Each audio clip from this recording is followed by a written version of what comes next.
We're in Torah Mem Vav Likutei Moharan. Rabbeinu HaKadosh is telling us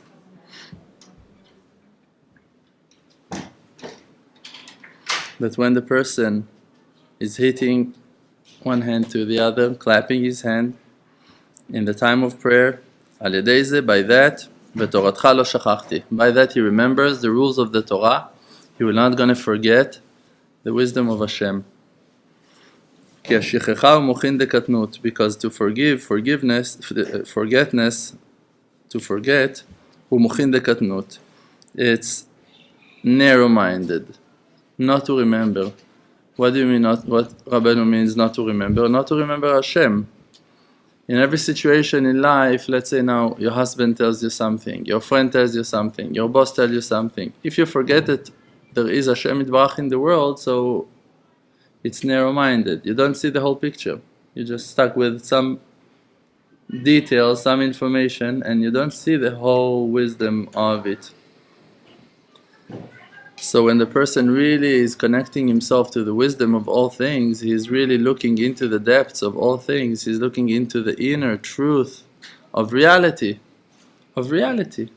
Just to understand that Hashem Yitbarach is the one that is running the world, that Hashem Yitbarach is the one that is on top of everything, that Hashem Yitbarach is the one that gives him life. So then, he will not going to be so scared and stressed from situation. Okay, that person told me this, that person told me that. Okay, now I'm stuck without what that I thought that I'm supposed to have. All of those tests are coming to us and disturbing us and stressing our lives only because that we lack of faith. Only because we don't see the complete picture. In the last few months we're thinking and talking and praying a lot about the nations, about people in the world, and I'm comparing myself to those people in a lot of ways. I don't see no difference, because also me, even though that I'm a Jew, that I'm Jewish, even though that I born in Israel and in Jerusalem, really I was never thinking about my Judaism as something that was meaningful in my life. I lived my life as a goy. I just lived my life as a regular person. So just when I was hungry, I was eating. If I wanted to have fun with my friends, I would go out from the house. And we were not living life of Jews, Jewish house with tradition, no Shabbat, no faith, no conversations on the Creator. You need to pray. We haven't done all of those things. So in a lot of ways, you're going to look on a Christian person that lived his life, Catholic life, I don't know, and he would be more religious and close to God than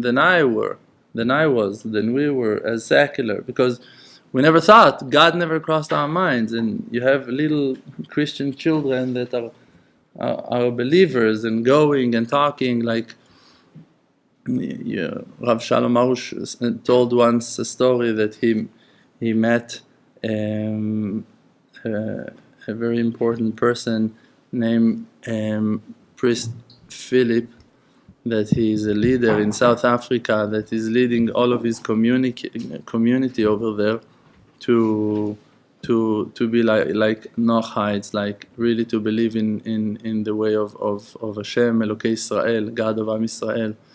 And Rav Shalom said that he took them all to do hitbodedut, to talk to Hashem Yitbarach, and they came few buses of people to the field to talk, and they brought their children. And Rav Shalom said that after 2 hours of hitbodedut, when he came back from the hitbodedut, he still saw little children going and talking to the Creator, and it's like the faith is based in their souls, in their bodies. It's like they've been programmed to believe. It's like he said, I was embarrassed. I saw those little children, first time, second time that they heard about hitbodedut, and they're able to do 1 hour. They're able to talk to Hashem Yitbarach. So it means that there are a lot of sparks, a lot of holiness between the nation, between the people. What we lack of over there, and what we as the special nation of Bnei Israel, we have something unique that they lack of. We have tradition. and they don't have tradition. We know that our ancestors is Abraham, Yitzchak, Yaakov. When you look at the nations, they don't have no tradition. You look at the black people in the US or in Europe, who are those people? Those people are people that came from Africa.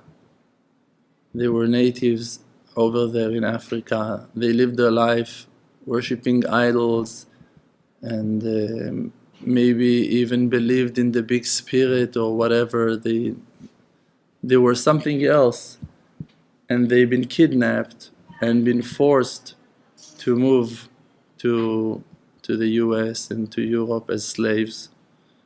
And when they tried to find their way out from slavery, so they found themselves converting, being forced to convert to Christianity, or that they chose to do that, or that they've been forced to do that. But it's not really something that they're holding as a tradition. You look at the Philippines, you look at other nations and people from Asia, in Spain, they so-called Christian for generations, so many hundreds of years, and they're so Catholic and so strong, and so it doesn't matter in which section, but they're such believers and Christians, and they're putting their heart and their soul into it. And if they would just think for a minute how they came to Christianity, how they've been forced by the sword to accept on themselves the rules of Christianity, how they just forced them, raped them, killed them, chased them, burned them, killed them, just for them to become Christians, I'm not sure that they would feel that love and connection to Christianity anymore if they would just realize, hey, they just cut us from who that we really were 500 years ago, and they just brought us to think, because we were afraid to die, that we need to be Christians or Muslims. No difference. It was all the holy messengers of Muhammad, all the holy messengers of Jesus, of the church, and that's it. And people lost their connection to their past, lost their power of being who they are. They lost their identity. So we have that gift, that we have that tradition. This is why for us it's a very easy, short, not so easy, but much easier than to other people, to go back and to find the roots of our past. Like that. You can see it in our channel, Life in Israel, that when I took Obi first time to the grave of Rabbi Meir Baal HaNes in Tveria, so he was in shock. He looked at that place, and for him it was like he couldn't believe what he sees. He said it was all like legends, Rabbi Meir Baal HaNes, stories from the Midrashim, from the Gemara. It's like, and suddenly you stand in the place, and here is Rabbi Meir Baal HaNes, here is the Bet Knesset, here he was walking, here you can see it, it's here on the grave of Rabbi Akiva. You can feel, you can taste, you can smell, you can hear, you can realize that when they were walking in front of the Galilee Sea, okay, here is Yam Kinneret, here is the Galilee Sea. It's not a fairy tale, it's not a story anymore. You can go and swim in Yam Kinneret if you want. You can take a cup of water and drink from the Kinneret. You want, you can dip in the Kinneret. There's no problem. We have the tradition, and now thank God that Hashem brought us back from the exile to Eretz Israel. You can feel the land, you can feel the vibe. You put your hands on the ground, on the earth, the holy earth of Eretz Israel. You don't have a doubt. You drive to Hebron, you see, you don't have no doubts. You go to the Tzafon, to the north, you see Rabbi Shimon Bar Yochai and all of the righteous people over there. No questions anymore. But for other people, that for them it's so hard really to connect themselves to the faith. So first of all, I'm saying, don't accept what that you've been taught as for granted. Like, Because if you would have a different life story, you would think differently. If a person now, like I'm saying, between the groups in Am Israel, you born Sfaradi. Now you think that because you born Sfaradi, you're better than the Ashkenazim.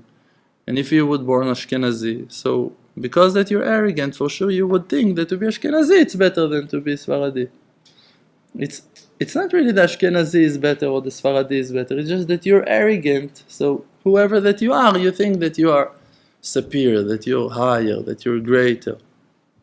So you're a Jew. So for you, you think, you feel. So you're American. You think that because you're born in the USA, born in the USA, that's it. Now, where is he, this poor guy, Bruce Springsteen? What happened with him? He's still around, wandering around, still looking for him. Okay, so because that you're born in the USA, so it means something about your importance, about your greatness. Really, you're an American. What does it mean? Who are you? It makes you be more generous. It makes you be more kind, more polite. Maybe more politically correct. Maybe. What really it gives you? No, I'm English, I'm British, I'm French, I'm German, I'm Belgium. No, we're from Switzerland.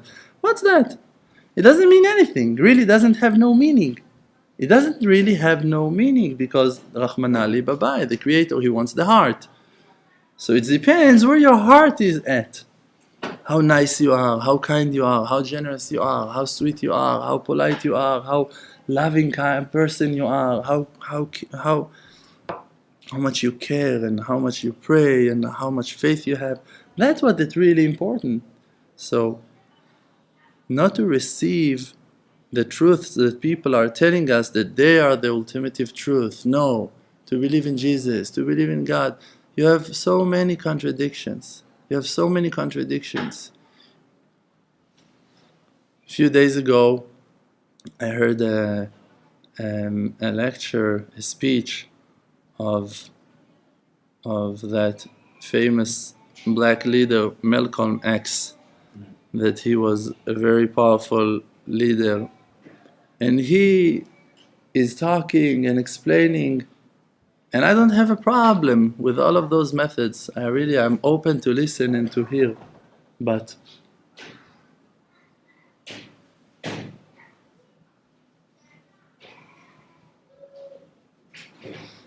when you hear him talking about how the black people suffered under the hands of the white, okay, I hear you, no problem. I can hear every word you say. But then to explain that the real way to go is to follow Muhammad and to be Muslim. So what's the connection? How did you change your move to understand that Islam, because you were spending 10 or 12 years in prison with the Muslim brothers? Okay, that was the reason.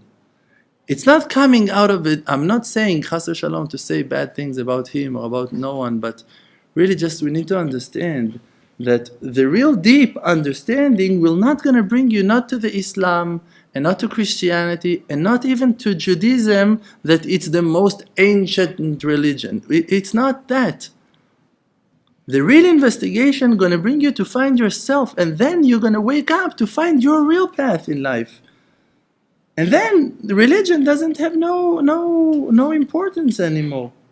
Because really, when he's quoting the Islam and he's saying the Islam is a wonderful religion and he's quoting verses, those are verses that have been translated to Arabic from the Chumash, from the Bible.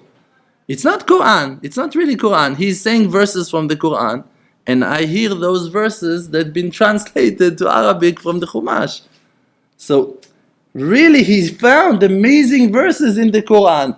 I'm sorry, brother, it's not from the Quran, it's from the Bible. Just been translated. And that's the source that you saw. You found it first time in your life, written in the Quran. Great. I understand that you feel so much connection and love now today to the Quran because you found Judaism over there in the Quran. I see that. That's the light of Christianity. That's the light of Islam.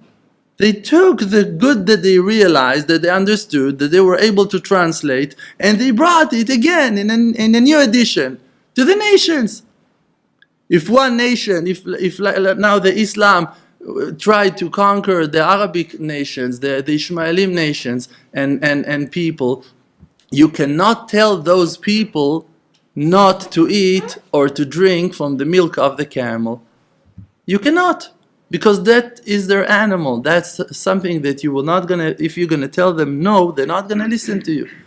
If you now, so you have to change a little bit the rules and to say no, you're allowed to eat this and this and that, and now in addition we the Muslims allow also to eat camel. Great. Why? Just because that you couldn't stop them from eating camels. You go now to the Christians, tell them that that white meat is not allowed. They're not going to follow you. Tell them that seafood is not allowed. Who's going to listen to you? Those people are growing pigs for years. That's the main food. That's their main meat. That's the main thing that they're eating. You can tell them now not to eat pork chops in their celebrations. They're not gonna. So what do? You change a little bit. You say no, it's allowed. And even though that Jesus himself is saying, I didn't came to change the rules, and I came just to complete, and I came to, that also crazy. To complete a divine Torah that's been given from heaven, you want to complete? You feel like that the words of Hashem were not enough and now you want to complete. But let's say that you want to complete. You want to add something of your, okay, let's say. But it's not what had happened really. When you go and you see what people are doing, Shabbat is not the seventh day. Now it's Sunday. And for the Muslims it's Friday. Great. What's going on? Hashem said Shabbat, 10 commandments, Zachor et Yom HaShabbat lekodsho. Shabbat it's the seventh day. Finito la comedia, no more jokes on that. Seventh day. Lo tevaru esh bechol moshvatechem. You're not allowed to use electricity. Okay, so now you believe in God. That's it. You're not allowed to use electricity. No TV, no lights, no phones, no mobiles, no computers. Nothing. What are you doing? Are you following the Bible? Okay, the Second Testament. Okay, the New Testament. Oh, I don't believe in it, but let's say you do. So great. So you need to do more things. So you're more obligated. You have all of the first book, all of the first 5 books, the Chumash, and then now you want to add something. Great. So add, really add, but don't erase so many rules. Now you're allowed to do whatever you want. What about modesty? Elokeim shel ele soneh zima. It's not allowed to go naked in the streets, to go with bathing suits like that, naked into the sea, swimming pools, dancing. It's not allowed. To you it's allowed. Why it's allowed? Because when a person is not really investigating for the truth, he's twisting and bending and erasing whatever he doesn't feel comfortable with, and he's just doing whatever he feels like, and that's it. And he's erasing, and he can do it brutally, in a violent way, just to say on whatever he wants that that's the truth. And that's how Islam is forcing the world to bend to that religion. And this is how, even though that there are amazing things that are written in the Islam, you have a lot of Muslim people that are really people of peace, that are looking for the truth, and that's what they have. You open the Quran, amazing things are written in the Quran. But you need to investigate, to look, really, okay, I want to be Muslim. Great, so look for the roots of Islam. Really, the real connection. You want to be Christian. Try to find some logic.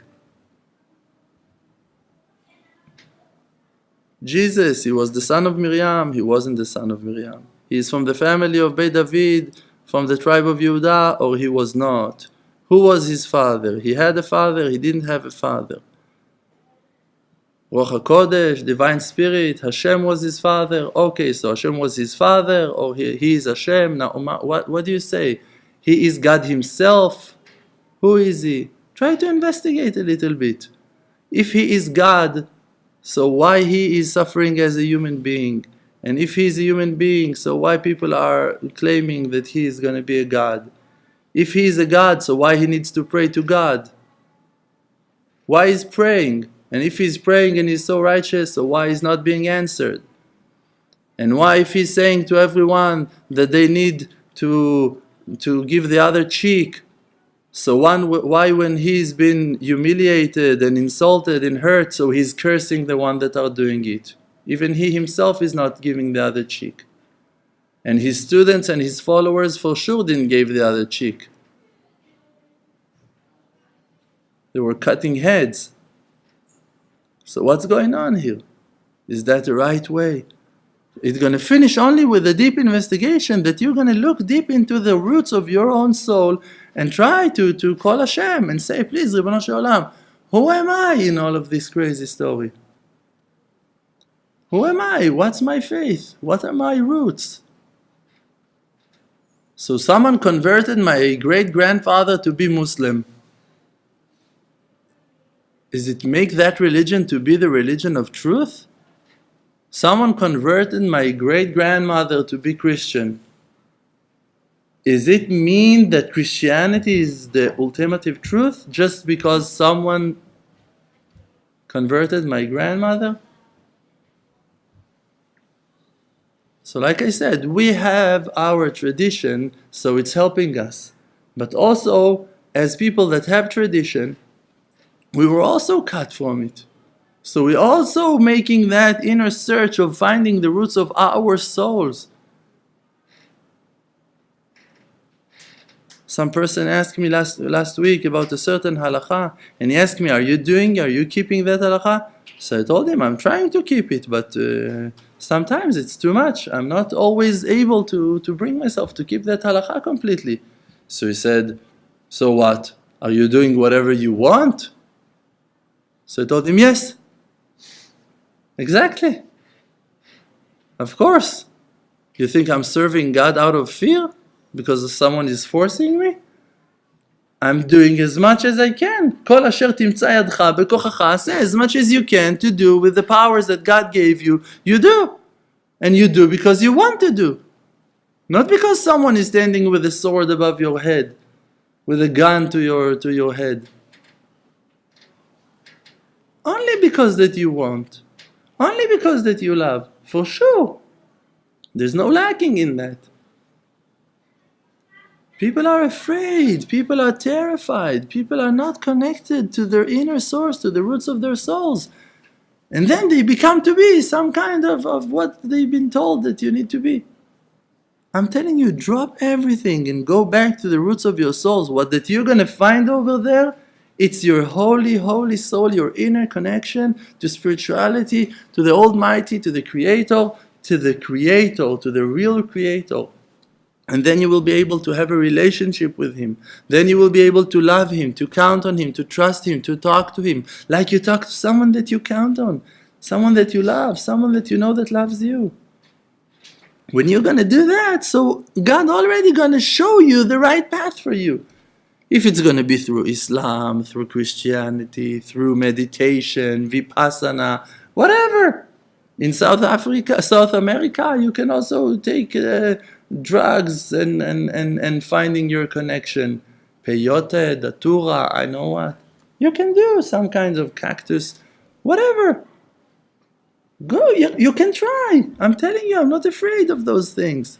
What can happen to you? If you're a Native American, crazy name, the worst, they got it all to the face, the Native Americans.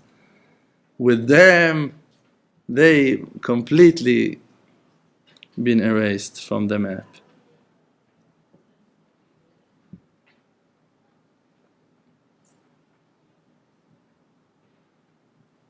Native Americans. Hilarious joke. Poor souls. Kill them all, slaughter them all, rape them all, took their houses, their lands, took their properties, took their souls, killed them all. And now, no one is talking about it anymore. The black people, been kidnapped in ships to the US, to America, slavery, you open your mouth, you die, and that's it. It's crazy. It's sickness. And I'm telling you, if you think that God will erase and forget about all of that sorrow, all of the blood, all of the tears, all of the cryings, all of the nightmares of generations of people, Jewish people in all of the executions and in the horrible Holocaust and whatever we went through, and the rest of the nations that suffered so much. You think that HaKadosh Baruch Hu, the Creator, is going to forget about all of the blood and all of the tears and all of the cryings and all of the sorrow? People can dream. People can dream. People can think, no, it's a new generation. What can we do? Now we're already in the US. Now we need to start over. Now we're here. We're in Israel. We're this. We're that. Now we're already Christian. Now we're already Muslim. Nothing of those things is gonna stay. The Creator will not gonna leave two bricks standing one on top of the other. He will turn everything over. He's gonna break everything to pieces.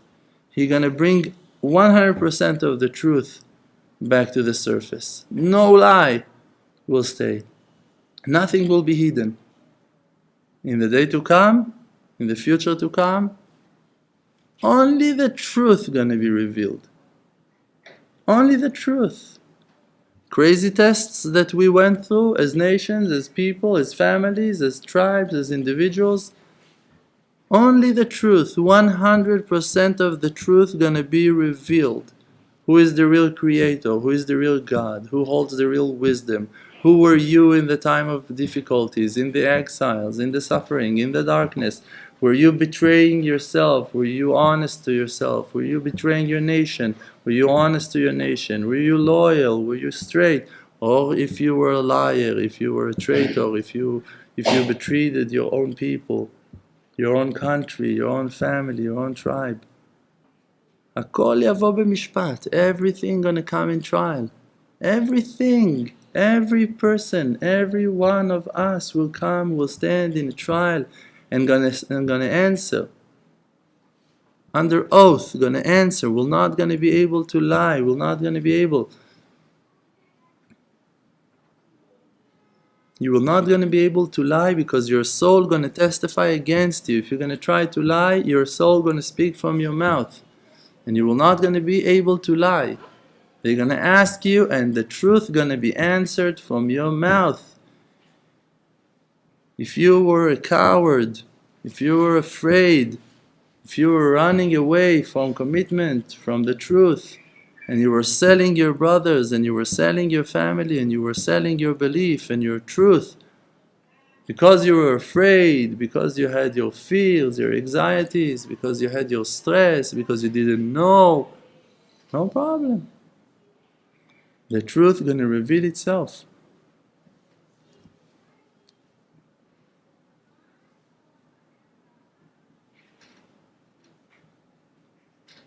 If the God that we, all of the nations, believe in, He is the God of truth, so the truth have to reveal itself one day. And that's it.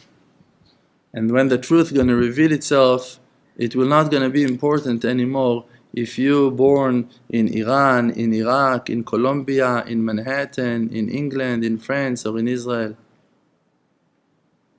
The only question that will be important going to be, who are you? Who were you? Where were you? What were you doing?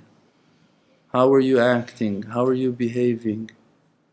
What did you do in that situation? What you were thinking when they took the Jews to the camps, when they took them out from the houses in the middle of the night? What were you thinking? Were you sad and upset?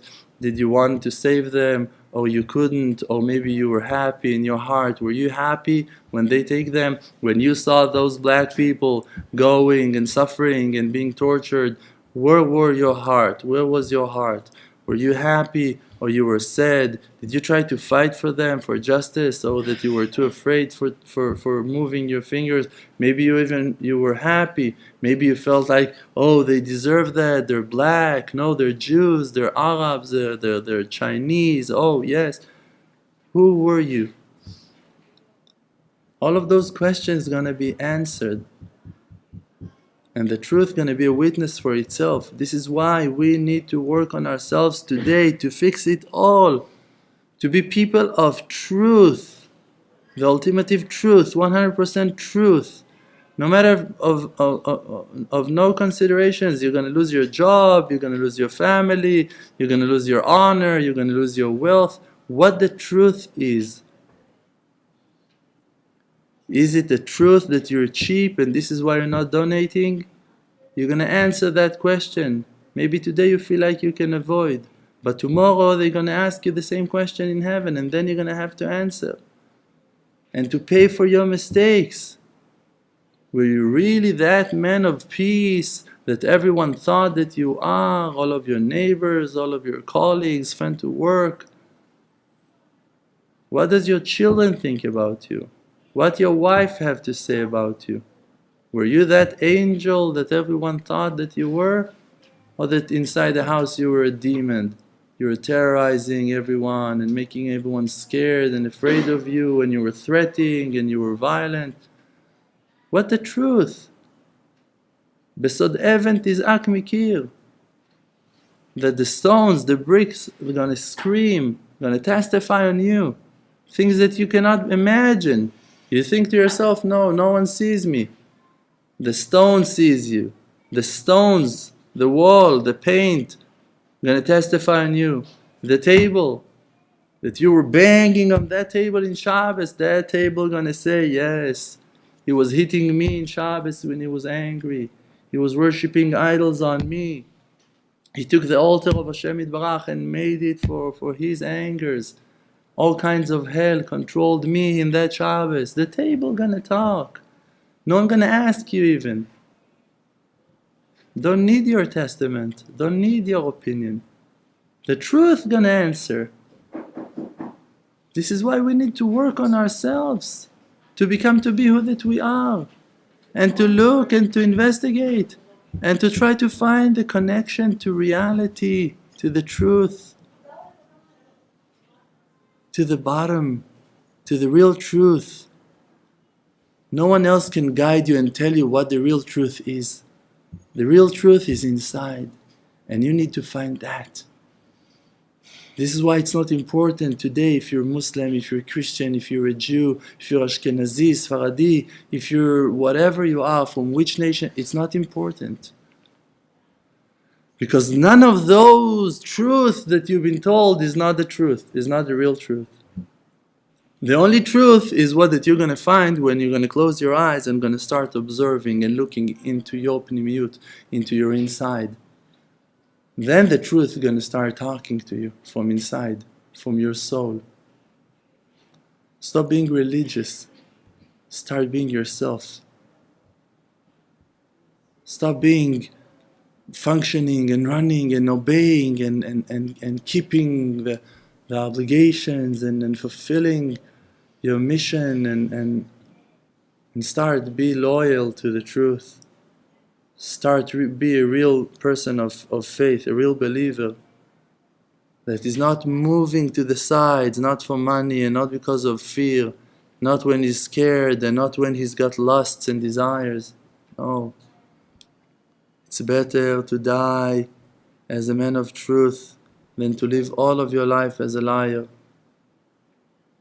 It's better to say I was wrong, to say the lowest truth, to say I'm worthless, I'm a liar, I'm a pathetic liar, I'm the worst one of them all.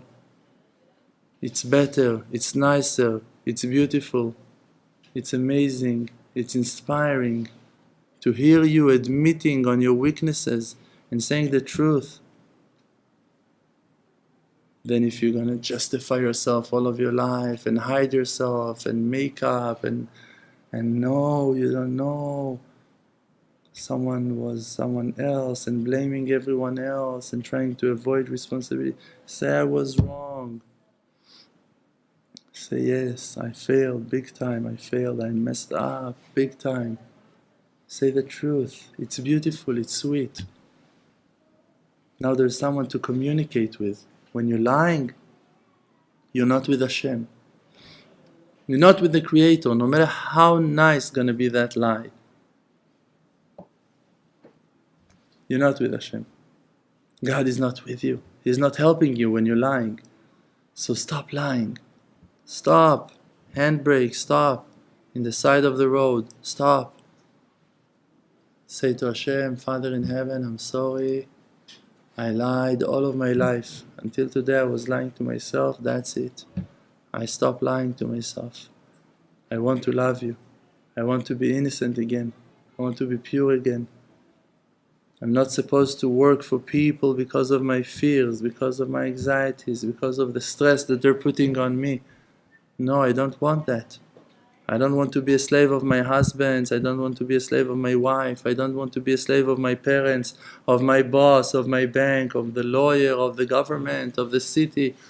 No, no more, no more. I'd rather to sleep in the central station, in the bank of the river, in the Central Park, and to know that I'm with you, than to lie to myself and to lose my destiny, to lose the purpose, the meaning of my life. Rather to be a homeless that is saying the truth, that his heart is sincere and pure and right, than to lie to myself, and to fake my purity and my loyalty and my honor and my success, fake success. Who are you? Who are you? You know you're a piece of earth, you're a piece of nothing. You know that you're just nothing. Only Hashem helps you. You can eat something and not being able to digest it. You can drink something and being so dizzy and cannot find yourself. Me, myself, Friday night, we were eating, enjoying, friends were in our house, Hashem just turned my lights off. At 11 I wasn't able to function.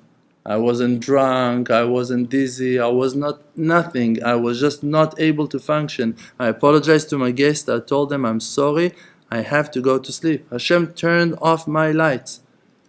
Hashem just turned off my battery. It was 11 at night. That's it. I was not able to function.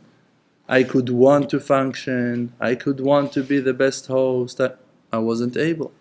I had to apologize to them. I was leaning to the wall while I was going to my room to put my head down. It was the only way. Second choice was to find myself on the floor. Who are you? The best host? The best ghost? You're nothing. You're chomer beyad hayotzer. You're like clay in the hands of the artist, of the person. You're just like a piece of earth, piece of mud. And God gonna use you for His things. There are two ways to look at life. From one point of view, one perspective, you look and you say, hey, I always need to be perfect, and if I messed up and I failed, so now that's my failure. But there is another way to look at it and to say, hey, I'm not worthy, and every time that you succeed, you're so grateful. If you think that always you need to be perfect, and every time you fail, you feel so disappointed, so you're going to live most of your life in sorrow. And if you know that you're zero, and you're just humble, you're going to have so many ups, so many salvations in your life. You're going to see so much light. And you're going to be so grateful. You're going to have so much success in your life. Just because, ideally, you look at your life as something that depends in the loving kindness of Hashem, in the free love of Hashem. So now every good thing that you have, you look at it, Kemotzeh Shel Harav, thank you Hashem, on a huge gift that you gave me. full with appreciation and gratitude. But if you imagine to yourself like you're so successful, how can it be that I sinned? How can it be that I was wrong? How can it be that I failed? That song I'm not gonna sing. Should I? No. Obi? No. It's too much. Too much for you guys. Okay, I'm gonna finish with that. Thank you very much.